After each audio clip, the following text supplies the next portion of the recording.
Basics मैंने आपके साथ डिस्कस करनी है कंसोलिडेशन की, और वो भी consolidated statement of financial position, यानी कि बैलेंस शीट जो है कंसोलिडेट कैसे की जाती है उसके बारे में। इतनी सी बात पहले जहन में रख लीजिए कि ये एक आसान टॉपिक है। गलत डराया जाता है, क्योंकि जब किसी चीज का खौफ बैठ जाता है ना, खाला की बेटी ने डरा दिया था कि रोटी पकाना बहुत मुश्किल है, आज तक नहीं पकानी आ रही, ऐसे ही हुआ था ना। वो क्योंकि डर बैठा हुआ है, रोटी कैसे पकेगी, हाथ जल जाएगा, नहीं ट्राई नहीं करते। और अम्मी को जब बनाते देखते हैं तो अम्मी तो बातें करती जाती हैं और रोटी भी डालती, कितनी आसान। तो डर को जहन से निकालो, चीज वाकई आसान होती है। इसलिए जो कहते हैं कि जी कंसोलिडेशन बहुत मुश्किल है, गलत कहते हैं, पूरे कॉन्फिडेंस से बात करते हैं। जो बातें समझने की उनको अच्छा अच्छा समझते जाइए। बेटे, एक कंपनी स्टाइल ऑफ बिजनेस में शेयर कैपिटल को बहुत अहमियत हासिल है। शेयर कैपिटल क्या है? जो आपने ओनर्स से पैसे लिए हुए होते हैं, ठीक है, cash, debit, share capital, credit. अगर आपकी कंपनी के 50%, अभी फिलहाल आसान बात कर रहा हूं, इसमें बहुत से इफ्स बट्स बाद में आहिस्ता आहिस्ता आएंगे। फिलहाल आसान बात यह है कि अगर आपकी कंपनी के 50% से ज्यादा शेयर मेरी कंपनी ने खरीदे हुए हैं, तो इसका मतलब है कि मेरी कंपनी आपकी कंपनी के लिए होल्डिंग कंपनी है या पेरेंट कंपनी, क्योंकि मैंने आपकी कंपनी के 50% से ज्यादा शेयर्स खरीदे, मैं कंट्रोल रखता हूं आपके ऊपर। ये लफ्ज कंट्रोल असल में अहम है, जो सिर्फ शेयर्स के खरीदने के अलावा भी आ सकता है। तो लफ्ज क्या है? कंट्रोल। मेरी कंपनी ने आपकी कंपनी के 50% से ज्यादा शेयर खरीदे हैं, तो मैं कंट्रोल रखता हूं। और वो 50% से कम शेयर्स किसी और के पास हैं, वो कंट्रोल नहीं रखते आपकी कंपनी में। मिसाल के तौर पर, मैंने आपकी जो कंपनी है उसके 70% शेयर खरीदे हैं और 30% शेयर कुछ 30 बंदों ने खरीदे हैं। हर बंदे के पास 1% शेयर। मेरे पास है कंट्रोल, इसको हम कहते हैं कंट्रोलिंग इंटरेस्ट।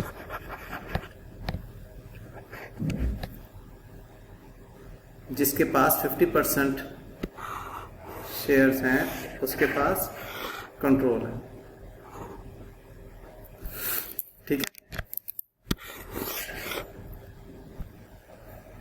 और जिनके पास 50% ज्यादा, 70% मैंने कह दिया शेयर, जिनके पास कम है उनको हम कहते हैं नॉन कंट्रोलिंग इंटरेस्ट।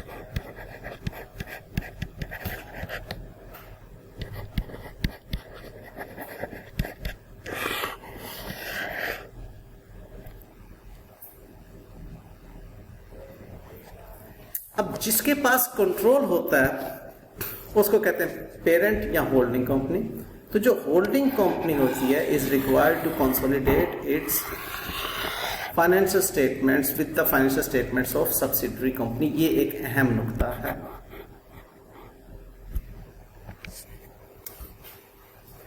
ठीक है, यहां तक जो मैंने इस वक्त रेड कलर से ब्रैकेट की हैं बातें, इनको थोड़ा सा सोच लें। तो हम अभी जो ये एग्जाम्पल करने जा रहे हैं, इस एग्जाम्पल में आप कंट्रोलिंग कंपनी बन जाए, पेरेंट कंपनी, और मैं सब्सिडरी कंपनी बन जाता हूं। आपके पास मेरे 100% शेयर्स हैं। जब मैं पैदा हुआ था तब से ऑनवर्ड्स, सिंस इनकॉर्पोरेशन, पूरी स्टेटमेंट पढ़ते हैं। P company regularly sells goods to one subsidiary company. अच्छा, दूसरी बात यह है कि आप पी कंपनी है, पेरेंट कंपनी है, आप मुझे चीजें बेचते भी हैं। ये एक एडिशनल गुफ्तगू है इसके अंदर जो की गई है।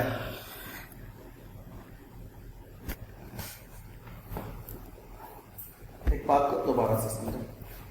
आपकी कंपनी है टायर्स बनाने की, मेरी कंपनी है गाड़ियां बनाने की। आपने मेरी कंपनी के सारे शेयर्स खरीद लिए। अब आपकी कंपनी जो टायर बनाती है, वो जो मेरी कंपनी जिसमें के गाड़ियां बनती हैं उसको टायर्स बेचती भी है। का मतलब है कि आपने मेरी कंपनी से कैश रिसीव भी करना, मैं मेरी कंपनी आपके लिए डेटर भी है, यस। और आपने मुझे कंसोलिडेट भी करना है। तो जब कंसोलिडेट आपने मुझे करना है, कंसोलिडेट के लफ्ज़ी मतलब दोबारा बोल रहा हूं, इकट्ठा करना है। जब आपने मुझे अपनी बुक्स के अंदर शामिल करना है, इकट्ठा करना है, तो आप एक सिंगल इकोनॉमिक एंटिटी कहलाएंगे। मैं और आप मिलकर एक सिंगल इकोनॉमिक एंटिटी बन जाएंगे, क्योंकि आपका कंट्रोल है मेरे ऊपर। तो इकोनॉमिक एंटिटी के तौर पे आप और मैं एक समझे जाएंगे। तो जब एक सिंगल इकोनॉमिक एंटिटी, तो क्या आप खुद अपने आप को चीज सेल कर सकते हैं, या खुद आप अपने आप से कुछ रिसीवेबल कह सकते हैं? तो वो हमें एलिमिनेट करना होता है। देखिए आगे क्या होने जा रहा है। ये दो फाइनेंशियल स्टेटमेंट्स आपको दिख रही हैं। इन दो फाइनेंशियल स्टेटमेंट्स में लेफ्ट साइड पर आपको पी कंपनी का डाटा दिया हुआ, राइट साइड पे आपको एस कंपनी का डाटा दिया हुआ है, और आप दोनों सिंगल इकोनॉमिक एंटिटी बन जाते हैं, क्योंकि पी कंपनी का कंट्रोल है एस कंपनी पे। फिलहाल आपकी तवज्जो जो होगी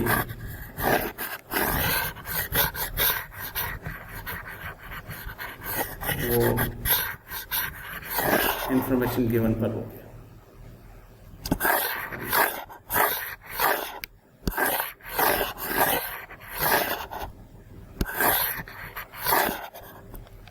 ठीक है जी। P company regularly sells goods to one of its subsidiary S company which it has owned since S इनका जब मैं पैदा हुआ उस दिन से आपने मेरे 100% शेयर्स खरीद लिए। The statement of financial position for the two companies on 31 December 6 are given below। 31 दिसंबर 6 को ये स्टेटमेंट है। क्या कह रही है? आपके पास प्रॉपर्टी प्लांट एंड इक्विपमेंट 35,000, मेरे पास है 45। जब दोनों को इकट्ठा करेंगे तो कितनी प्रॉपर्टी बन गई? 80,000 की। आपने मेरी कंपनी के 40,000 शेयर्स जो जिस दिन मेरी कंपनी पैदा हुई थी उसी दिन खरीद लिए थे। तो आपकी बुक्स में क्या अकाउंटिंग एंट्री है? इन्वेस्टमेंट इन S company debit cash credit, और मेरी बुक में क्या एंट्री है? Cash debit share capital credit. अब जब हम इकट्ठे होंगे तो ये एलिमिनेट हो जाएगी, क्योंकि आपने जिसमें इन्वेस्टमेंट किया उसके तो सारे के सारे एसेट आपकी बुक्स में आ गए ना 40 के अगेंस्ट।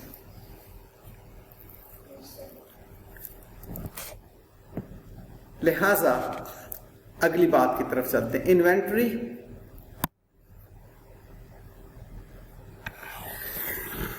आपके पास 16 पड़ी हुई है, मेरे पास 12 पड़ी हुई है।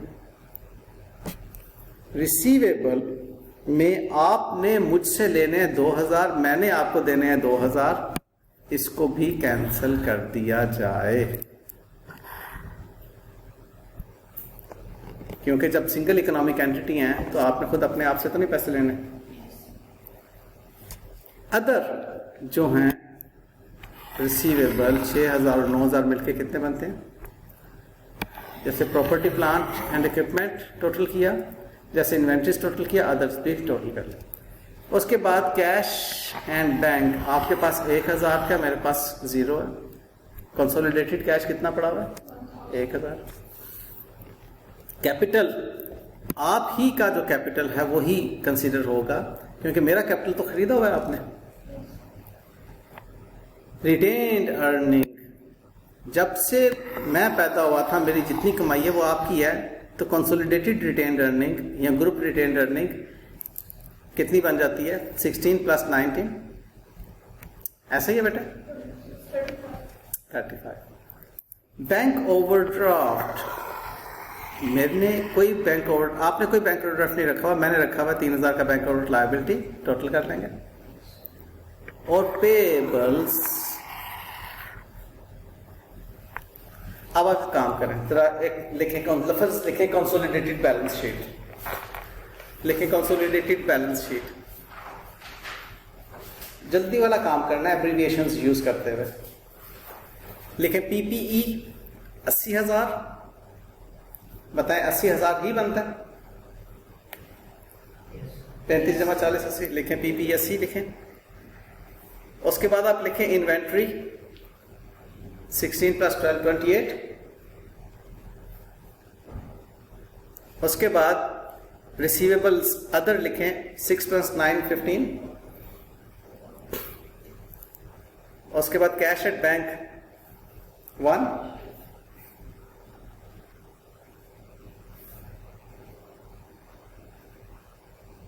ठीक है, टोटल कर लें, टोटल एसेट्स कितने बने आपके? 80 + 28 + 15 + 1, टोटल एसेट्स क्या बनते हैं बेटे जान? 1। ये तो आपका टोटल है ना, ये तो टोटल है, ये तो टोटल है, सम है। आपने तो ये मैंने इसलिए हाईलाइट किया था 1,000 जमा 0, ये 0 है ना यहाँ पे।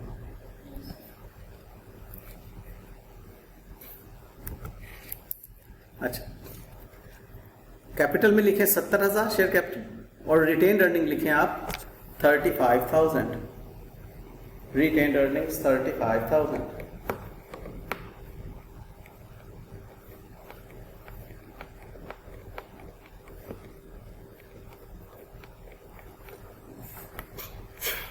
उसके बाद बैंक ओवरड्राफ्ट लायबिलिटी लिखे 3,000, और पेएबल अदर्स लिखे 16,000। और मुझे बताइए कि एसेट्स का टोटल क्लेम्स के बराबर आता है? मैं क्लेम्स आपको डिस्कस कर चुका हूं ना, क्या होते हैं? yes, हाँ, बताएं क्या रिसोर्सेज क्लेम्स के बराबर हैं?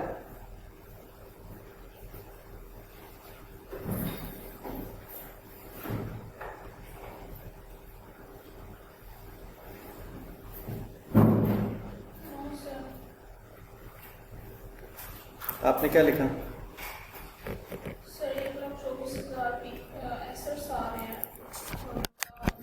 फिगर्स देखो, आपने ओनर्स इक्विटी में क्या लिखा? 70,000, ठीक आ रहा है। ऊपर देखो बोर्ड में 35, 3,000 बैंक ओवरड्राफ्ट और 16,000 पेपर। हाँ, टैली हो गया बेटा? वंडरफुल। तो आपने तो खुद से कंसोलिडेशन बना ली है, यही है कंसोलिडेटेड बैलेंस शीट। मुश्किल काम किया? गुड। अच्छा, इस काम में आपने बैक एंड पे कुछ वर्किंग की है जो कि मैंने अभी आपसे नहीं करवाई, लेकिन आपने गैर महसूस अंदाज में वो वर्किंग की है, वो मैं आपको बताने जा रहा हूं अभी। देखिएगा, आपने सबसे पहली आपने वर्किंग की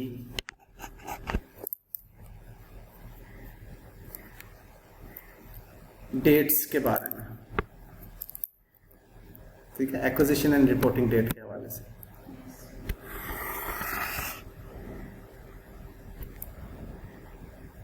एक्विजिशन डेट सिंस इनकॉर्पोरेशन और रिपोर्टिंग डेट आपने लिख लेनी है, ये आदत बनानी, ये वर्किंग आपने लाजमन करनी है।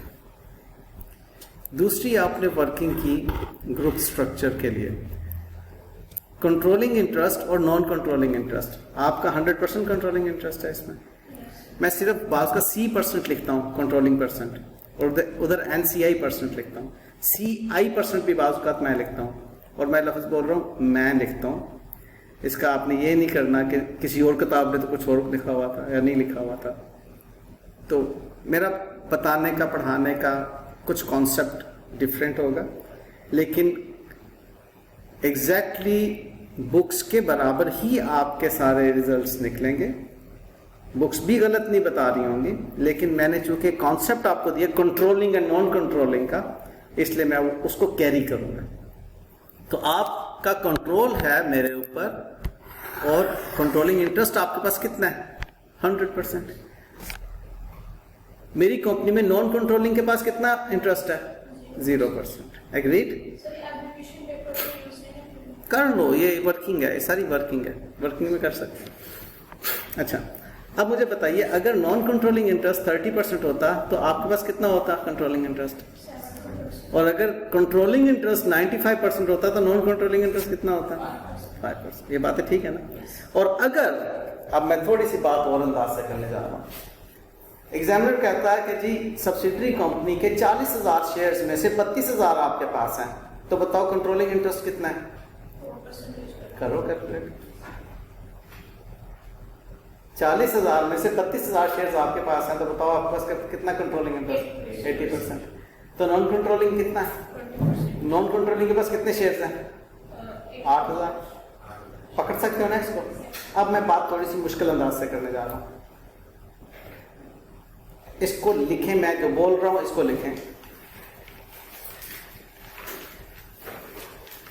Equity share capital of ₹5 each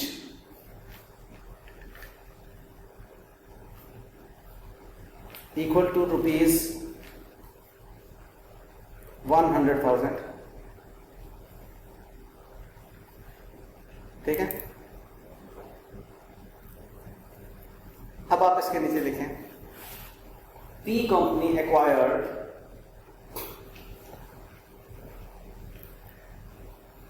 160,000 number of shares in S company।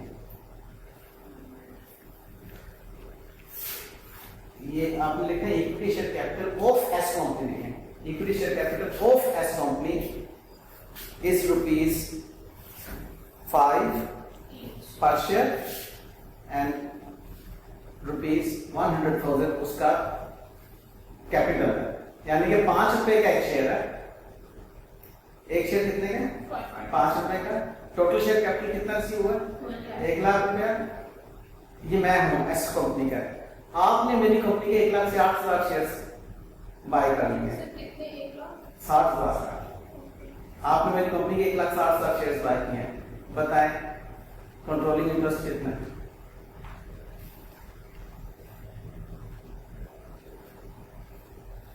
Equity share capital है वो 1,00,000 शेयर्स है। रुपीस आपने लिखा होगा, आपने लिखा रुपीस 1,00,000, रुपीस ही लिखा ना? यस। आपने कितने परसेंट शेयर एक्वायर किए हैं?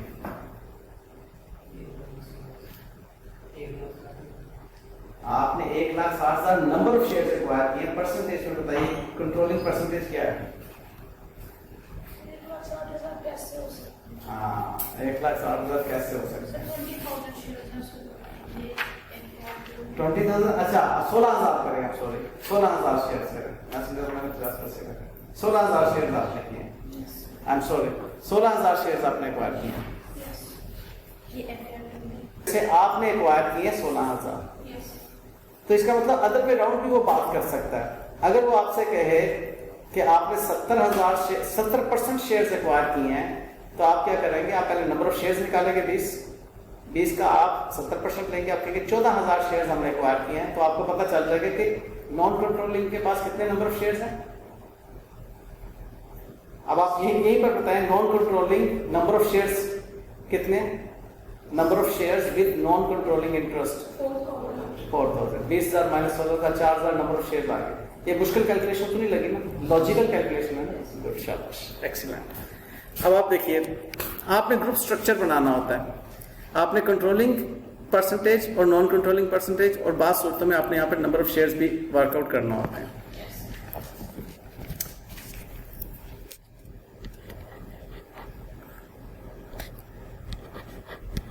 नंबर ऑफ शेयर्स,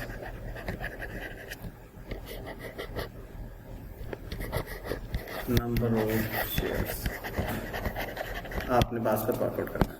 आगे चलते हैं। Cost of investment, purchase consideration. आपने कितने में मेरे बिजनेस को खरीदा था?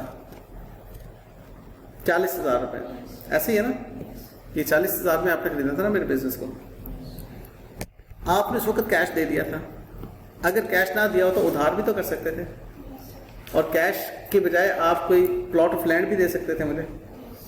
ठीक है बेटे, 4 तरह की कंसिडरेशन होती हैं: cash consideration, non cash consideration, deferred consideration, contingent consideration. ये हमने पढ़नी है इंशाल्लाह सारी की सारी, इसलिए फिलहाल सिर्फ नाम लिख लीजिए, इनके कॉन्सेप्ट्स मैं आपको बताऊंगा। मैंने आपको बताया कि बैक एंड पे ये वर्किंग्स आपने की हैं, जो कि जैसे जैसे क्वेश्चंस कॉम्प्लेक्स होंगे ये वर्किंग आप बाकायदा तौर पे कर रहे होंगे।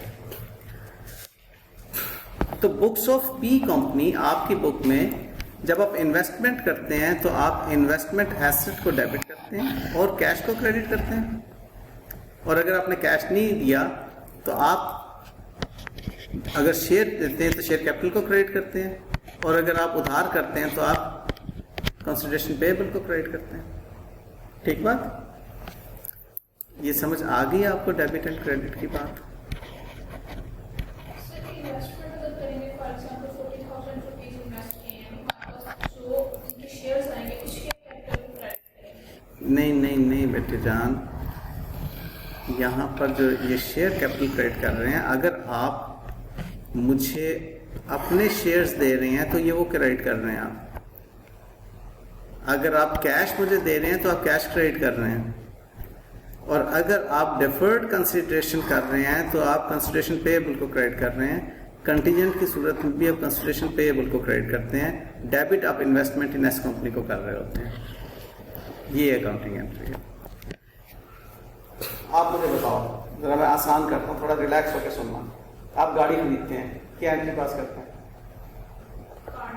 Car.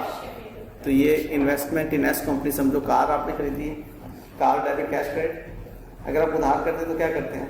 Car debit payable credit, ये पेएबल। अगर आप कार खरीदते हैं मुझसे और आप कहते हैं जी मैंने आपको कैश देना है, मेरे पास कैश तो नहीं, आप मेरी कंपनी के शेयर होल्डर बन रहे हैं, तो आप asset debit share capital credit entry पास करेंगे कि नहीं करेंगे? बात समझ में आई है? पेरेंट कंपनी है, सब्सिडियरी कंपनी को पैसे देकर उसके शेयर्स ले रहे हैं। पेरेंट कंपनी ने सब्सिडियरी कंपनी को जो पैसे देने थे, पैसे नहीं दिए, अपने शेयर, मतलब उसके शेयर खरीदने के बदले में अपने शेयर इशू कर दिए। आप समझे ना कि पेरेंट कंपनी ने एस कंपनी से कार खरीदी है, तो इन्वेस्टमेंट इन कार समझने की डेबिट हुई है, और उसके बदले में कैश देने के लिए उसने कहा कि मेरे शेयर ले लो। तो शेयर कैपिटल, जब भी आप शेयर इशू करते हैं शेयर कैपिटल को क्रेडिट करते हैं ना, ऐसा मुमकिन है ना? तो ये वो वाले शेयर आपके अपने शेयर हैं। बेटे कैश आपने इन्वेस्टमेंट किया या कैश की बजाय आपने, देखो ये है आपने मेरे इक्विटी शेयर्स खरीदे हैं। मैं दोबारा से एक बात को क्लियर करना चाह रहा हूं। आपके पास 1 लाख रुपया कैश पड़ा हुआ था, आपने सोचा मैं इस 1 लाख रुपए में जमीन खरीद लूं, तो क्या एंट्री करेंगे? Land debit cash credit. आपने फैसला किया गोल्ड खरीद लूं, तो क्या एंट्री करेंगे? Gold debit cash credit. आपने फैसला किया स्टॉक एक्सचेंज से मेरे शेयर्स खरीद लें, तो क्या एंट्री करेंगे? इन्वेस्टमेंट इन मेरे शेयर कैपिटल डेबिट, इन्वेस्टमेंट इन शेयर डेबिट कैश क्रेडिट। आपने शेयर्स इशू तो नहीं किए, क्या खरीदा आपने? लैंड खरीदी या गोल्ड खरीदा या आपने शेयर्स खरीदे स्टॉक से? जब आप शेयर्स खरीदेंगे तो आप क्या डेबिट करेंगे? इन्वेस्टमेंट इन शेयर्स डेबिट करेंगे ना। किसके shares? MAF company,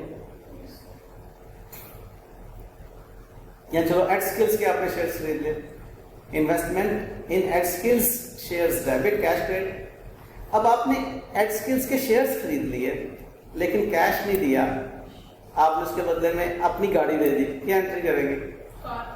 car credit करेंगे। Investment in ad skills debit car credit. आपने गाड़ी नहीं दी, आपने गोल्ड दे दिया, क्या एंट्री करेंगे? Investment in ad skills shares debit gold credit. आपने गोल्ड नहीं दिया, आपने लैंड अपनी दे दी, investment in ad skills debit land credit. आपने लैंड भी नहीं दी, आपने अपनी कंपनी का शेयर होल्डर बना दिया एड स्किल्स को, तो आप investment in ad skills debit और आपका शेयर कैपिटल क्रेडिट होगा ना, यस सर, शेयर्स मतलब शेयर्स को एक्सचेंज किया। एक किस्म का शेयर। ये बात कॉन्सेप्चुअली क्लियर हो गई? यस। इसके ऊपर मैंने मजीद अभी बात करनी है, इसलिए कॉन्सेप्ट कैरी रखना, इस पे बड़ी इंपॉर्टेंट बात करनी है मैंने। अच्छा, अब अगली बात क्या है, आपके पास चौथी एक एंट्री, अगेन इसको मैं थोड़ा सा एक्सप्लेन करूंगा डिटेल से। आपने मेरी कंपनी के शेयर्स जिस दिन खरीदे उस दिन तो अभी मैं पैदा हुआ था, तो मेरा कोई नखरा नहीं है ना उस दिन।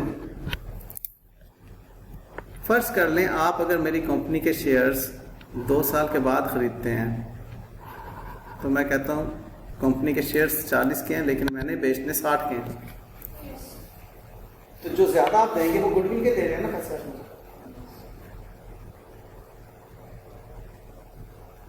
नेट एसेट्स मैंने डिफाइन किया था, किसको कहते हैं? Honours equity. Assets minus liability किसको कहते हैं? ऑनर्स। आप देखते हैं, आप कहते हैं जिसे आपके तो नेट एसेट्स ही 40,000 के हैं, आप 60,000 की मांग रहे हैं, मैं कहता हूँ नाश्ती दो, आप कहते हैं नहीं खरीदना, तो फिर पैसे उतने थे जितने मैं कह रहा हूँ, आप बार्गेनिंग करते हैं, मैं कहता हूँ चलो जी आप 58 दे रहे हैं, नेट एसेट्स कितने के हैं? 40 के, आप 58 दे रहे हैं, तो 18 क्या है? गुडविल। तो गुडविल को कैसे कैलकुलेट कर रहे हैं? गुडविल को आप कैलकुलेट कर रहे हैं कॉस्ट ऑफ इन्वेस्टमेंट जो वर्किंग 3 से आई है। ये कॉस्ट ऑफ इन्वेस्टमेंट कहाँ से आई है? वर्किंग 3 से। यहां से वर्किंग 3 से आपकी कॉस्ट ऑफ इन्वेस्टमेंट आई नीचे, उस कॉस्ट ऑफ इन्वेस्टमेंट में आपने net assets of S company on acquisition date minus किया, तो बाकी क्या बच गया? इसमें एनसीआई की एक शमूलियत आती है, अगर एनसीआई हो, एनसीआई है ही नहीं, आपने तो 100% खरीदे थे, ठीक है, तो आपकी गुडविल कैलकुलेट हो जाएगी। इसके भी ऊपर फर्दर बातचीत हम करेंगे, ठीक है। मैंने यहां पर एक एजम्पशन ली है, अगर आपकी कंपनी ने इन्वेस्टमेंट की है मेरी कंपनी में इक्वल टू 60,000 रुपए, मेरी कंपनी के नेट एसेट्स हैं 70,000 माइनस 25,000, इक्विटी बनेंगे ना। दूसरे लफ्जों में मेरी ओनर्स इक्विटी बनती है 45,000, आप इन्वेस्टमेंट कर रहे हैं 60,000 की, तो 60,000 की इन्वेस्टमेंट माइनस 45,000 के net assets equals to goodwill 15,000 की। बताइए बात समझ में आती है या नहीं?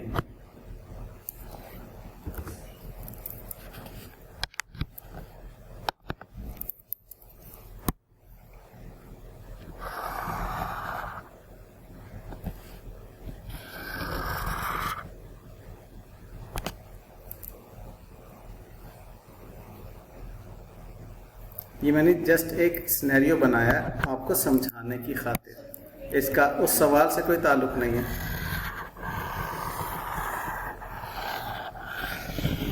आप इस बैलेंस शीट को गौर से देखें, ये मेरी बैलेंस शीट है एस कंपनी की। आपने इस बैलेंस शीट को खरीदना है, कितने पैसे देंगी आप? इस बैलेंस शीट को खरीदना है आपने। इस बैलेंस शीट की बात क्या नजर आ रही है?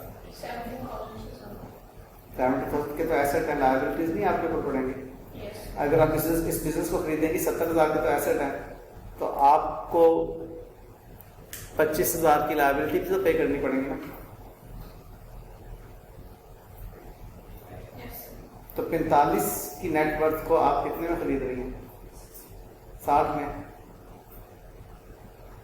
तो 15 गुडविल का दे रही है ना आप। ये गुडविल की कैलकुलेशन समझ में आती बात? गुड। उसके बाद एक वर्किंग और है, वो वर्किंग है नॉन कंट्रोलिंग इंटरेस्ट को कैसे कैलकुलेट किया जाता है। नॉन कंट्रोलिंग इंटरेस्ट आपने इस सवाल के अंदर जो देखा वो नील है, क्योंकि आपने 100% एक्वायर किया था, 100% एक्विजिशन का मतलब कंट्रोलिंग इंटरेस्ट की परसेंटेज 100% है, ठीक है। तो आपकी 0% नॉन कंट्रोलिंग इंटरेस्ट की परसेंटेज होगी। जी बेटे सवाल कीजिए। सर उससे ये है कि अगर हम cost of investment for example 40,000 है और नॉन कंट्रोलिंग इंटरेस्ट का वो दूसरी है, सर तो हम नॉन कंट्रोलिंग इंटरेस्ट को कंसीडर करेंगे तो गुडविल में कोई डिफरेंस नहीं आएगा?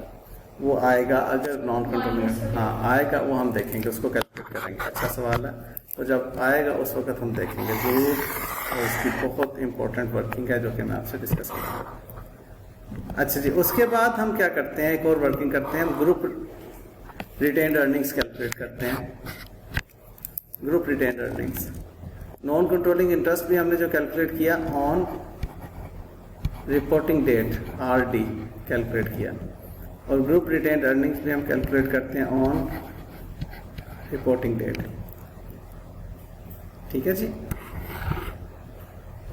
वर्किंग 5 और वर्किंग 6 देखिएगा, हमने वर्किंग 1, वर्किंग 2, वर्किंग 3, वर्किंग 4, ये अभी जैसे जैसे सवालात आपको कॉम्प्लेक्स होंगे ये वर्किंग आपको तब ज़्यादा अच्छी सी समझ आएगी। अभी तो बहुत सिंपल क्वेश्चन में मैंने ये वर्किंग को यूज़ किया। तो हमने क्या करना होता है, ग्रुप रिटेन्ड अर्निंग कैलकुलेट करने के लिए to date retained earning of P company. To date का मतलब क्या है, आज तक, to date retained earnings of P company. इसके बारे में आप कह सकते हैं ऑन रिपोर्टिंग डेट, आज जो उसकी रिपोर्टिंग डेट पे रिटेन्ड अर्निंग है वो ले लें, प्लस कर लें पोस्ट एक्विजिशन रिटेन्ड अर्निंग, जिस दिन आपने मुझे एक्वायर किया था उससे ऑनवर्ड्स।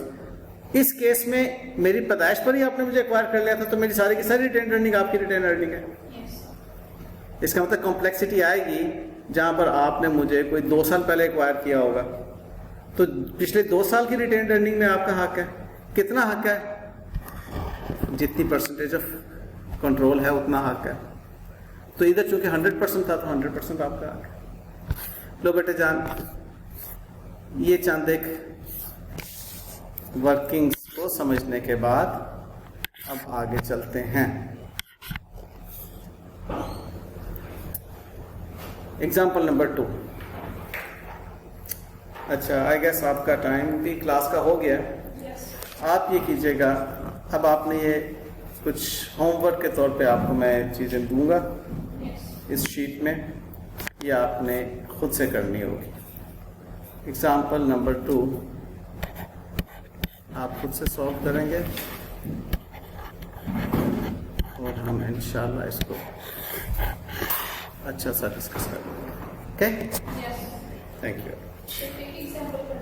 बस लाइट रिलैक्स